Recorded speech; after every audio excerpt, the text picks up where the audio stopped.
तामसाळा परिसरातील शेतकऱ्यांवर मोठा अन्याय झाल्याचा गंभीर प्रकार उघडकीस आला आहे। NHI 61 महामार्गाच्या कामासाठी उत्खनन करताना कंत्राटदार मांटी कार्लो कंपनीने साचलेले पाणी शेतकऱ्यांना शेतीसाठी उपलब्ध करून देण्याचे आश्वासन दिले होते। मात्र काम पूर्ण होताच कंपनीने दिलेला शब्द पाळला नसल्याचा आरोप शेतकऱ्यांनी केला आहे। इतकेच नव्हे तर उत्खननानंतरची जमीन परस्पर विक्री करण्यात आली।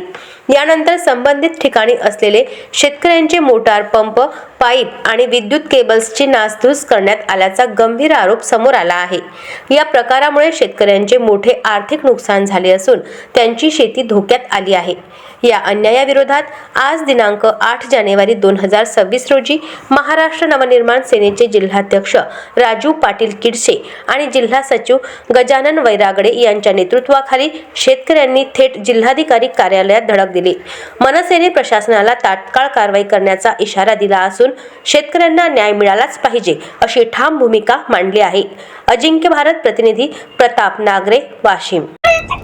नमस्कार, मी प्रताप नागरे, अजिंक्य भारत न्यूज, वाशिम जिल्हा प्रतिनिधी। आपल्यासोबत आज तामसाळा येथील शेतकरी बांधव यांनी जिल्हाधिकारी कार्यालय येथे मनसे पक्षातर्फे काही तक्रार दिलेली आहे।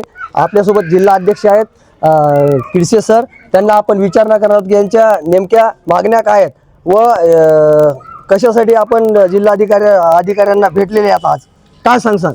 आज तामसाळा वाशी हे माझ्याकडे एक शेतकऱ्याचा प्रश्न घेऊन आले होते। त्यांच्या शेतामध्ये आता सध्या जे उभं आहे पीक, त्या पिकाला पाणी उपलब्ध करून देण्यासाठी आम्ही जिल्हाधिकारी कार्यालयाकडे जिल्हाधिकाऱ्याशी चर्चा केली। विषय असा आहे, मांटो कार्लो कंपनीने त्यांची शेती शेतकऱ्याकडून विकत घेतली होती। विकत घेतल्याच्या नंतर त्यांनी शेतकऱ्यांना असं आश्वासन दिलं होतं, जेव्हा आमचं काम संपेल तेव्हा ही शेती परत तुम्हालाच विकू, अशा प्रकारची त्यांना आश्वासन दिलं होतं। चूक शेतकऱ्याची एवढी आहे, त्यांनी लेखी स्वरूपात अशा प्रकारचं आश्वासन लेखी घ्यायला लागत होतं, पण ते घेतलं नाही।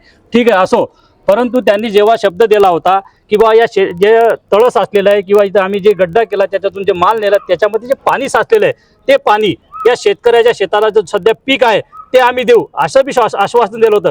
त्या आश्वासनाची बी पूर्तता केली नाही। परंतु मला एक सांगा, महाराष्ट्रात इतक्या गुन्हेगारी, इतक्या प्रकारच्या डकेती, इतक्या प्रकारच्या चोऱ्या चपाट्या, रस्त्यावर लूटमार होते, अशा वेळेस पोलीस प्रशासन कुठं झोपी जाते? परंतु शेतकऱ्यावर कुठं काही अन्याय झाला, कोणत्या गोष्टीचा जर हे करायचं असला तर शेतकऱ्याला न्याय देण्यासाठी पोलीस कशी काय पुढे धासावत नाही?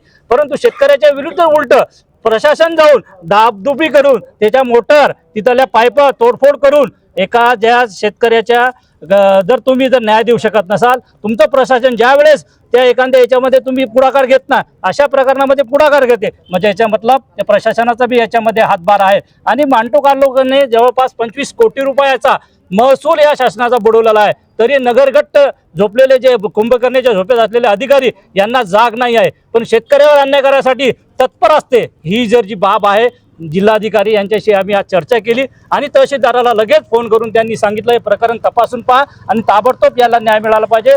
आणि मी आता आश्वासित करू शकतो, महाराष्ट्र नवनिर्माण सेना या शेतकऱ्यासाठी रस्त्यावर उतरल्याशिवाय यांच्यासाठी आम्हाला जे काही करावं लागेल तिथं आम्ही 100% या शेतकऱ्याच्या पाठीशी असे मी यावेळेस आश्वासन देतो।